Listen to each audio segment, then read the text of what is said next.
There's an interesting conundrum building. Volatility at multi-decade lows amid what appears to be increasing event risk. Near term, the Fed's expected to raise rates this week, and there's the Bank of England and Bank of Japan rate meetings as well.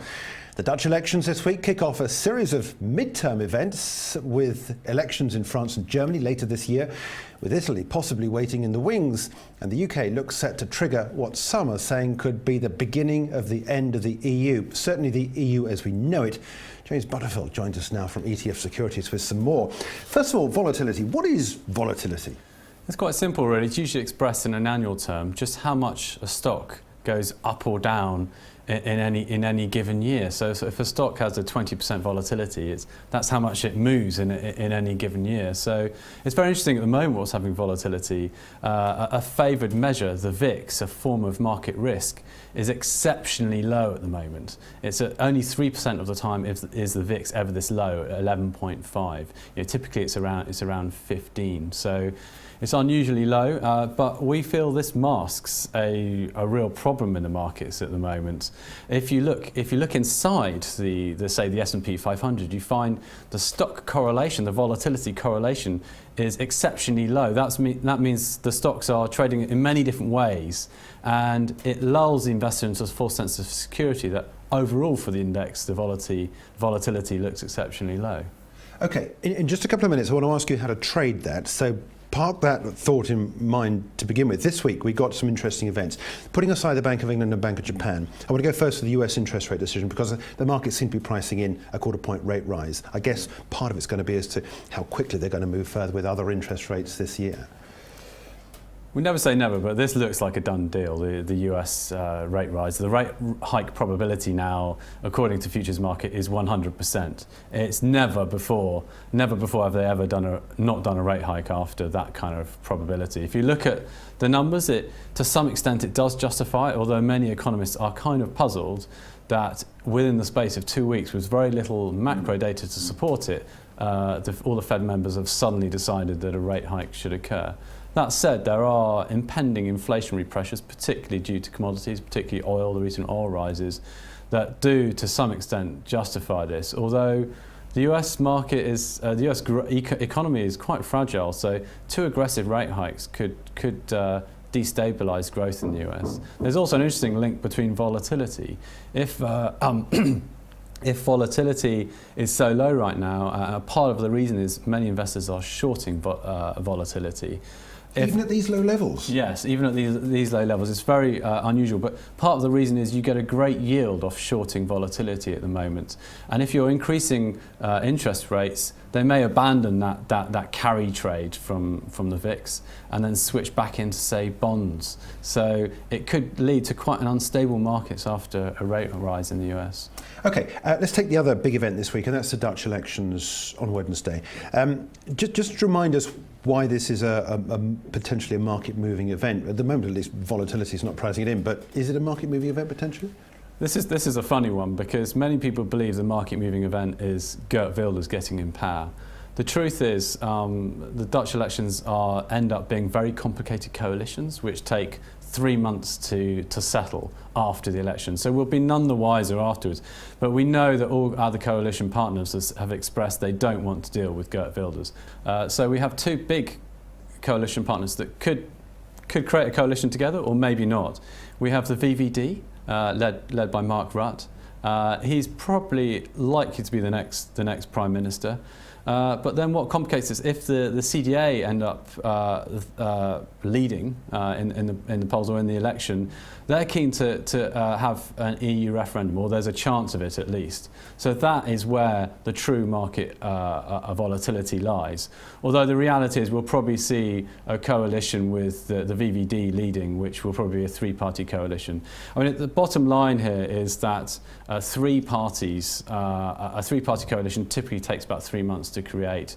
The markets will probably price that, and actually the offset of this is that the euro is probably looking a bit too weak, and when you couple that in with the recent ECB announcements, actually the euro does look attractively valued at the moment. So the near term, these near-term events, is the market mispricing this, do you think? Do you think that the markets are misunderstanding the potential risk that might develop as a result of the election, or potentially far more rate rises than we're expecting from the Bank of the US Central Bank? Yes, recently this whole populism movement, which is something we've discussed a lot, although we've never believed these populists would get into power, the reality is this popular movement has got markets very worried. The euro has sold off quite a lot. If you look at French OAT, 10-year OATs, they're exceptionally high at the moment.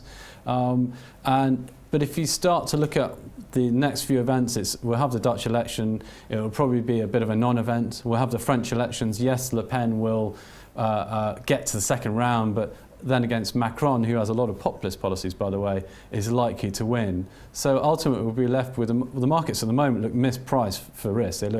They're pricing in the chance of Le Pen winning, the chance of Geert Wilders winning in the Dutch election, and there's that kind of discrepancy. If you start to trade or have the view that things will be okay, actually there's great opportunity now, particularly I think in the euro. It's interesting, actually. I talked as well about the Article 50 triggering. We've just heard breaking news that the Scottish Parliament was looking at ways in which they can get another referendum going. I mean, this coupled with the potential referendum in Holland, if it happens, this is all very anti-EU, and that to me is potentially critical for the markets. Yeah, I mean, in Scotland, it's obviously they want to be part of Europe, and I'm not sure they want to frustrate the whole Article 50 process, but actually, Nicola Sturgeon doesn't have that much support at the moment for her for another referendum. 48% of people don't want another referendum, and only 38% do. So it's still sort of really quite clearly there's no appetite. So Theresa May could step in and say, no, we're not going to allow you to have another referendum. Legally, she could do this, although politically that might be unpopular. If you look at the polls to say if they did have another referendum, would Scotland leave? There's a 1% lead for the yes vote at the moment. But broadly, that's only just occurred. But broadly, most people in Scotland would vote no at this point. So let's get back to the question as I started asking about the trading thing. You went towards it. How do you trade this based on the fact that we are at the moment not expecting too much risk out there? What should we do in terms of making sure we get the right side of the potential trade as it evolves? Yeah, I mean, fear is very polarised at the moment. If you look at the bond markets, they're expressing quite a lot of fear at the moment. But if you look at the equity markets, they're not expressing much fear, and ultimately that's why the volatility is so low. Our view, particularly in the United States, is that US equities are exceptionally expensive at the moment. They're trading on 22 times price earnings. The last time that occurred was in 2002, so they're very expensive. So this whole low volatility thing is leading investors into kind of a false sense of security, particularly when you look at the potential disappointment from markets that Donald Trump won't be able to enact a lot of his policies.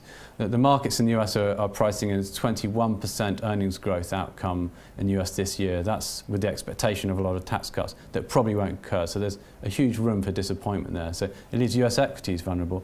In Europe, actually, the economy is doing quite well at the moment. And whilst we are seeing equities rise, their valuations look much more attractive.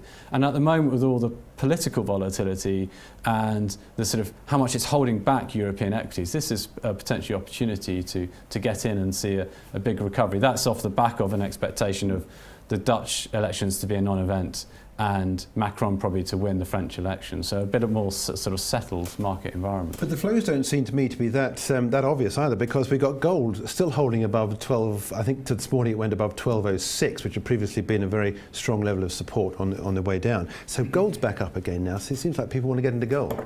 This is sell the rumour, buy the news. So on the rumour of a rate hike, before the event actually goes, gold always tends to sell off. We saw that last year in 2016, we saw it in 2015 too, and we're seeing exactly the same thing play out. And the threat of a rate hike, gold never does well. And conversely, the dollar does exceptionally well. But we're starting to see signs of we've certainly seen in our ETFs investors selling out of long dollar positions in the last week. So they're starting to think that perhaps the US dollar is looking a bit toppy. Whilst we haven't seen any inflows into gold yet, there's plenty of tail risk events to consider. Whilst we don't believe they will occur, many investors want to hedge against those tail risks, and ultimately we could probably see appetite improve in the coming months, just given the worries over politics in Europe in particular. OK, James, we'll have to leave it there, but thanks indeed for coming along to explain all that and indeed what volatility means. That was James Butterfill from ETF Securities, and we have that Dutch election on Wednesday, but as James is saying, it could well be a very long drawn-out affair before we know exactly the direction of that. But we do know for a fact that the Fed meets on Wednesday evening, 6 p.m. it'll be UK time, to discuss interest rates. The decision made at 6 o'clock. We'll know by then whether or not they're going to pull the trigger to go for a 25 basis point rise.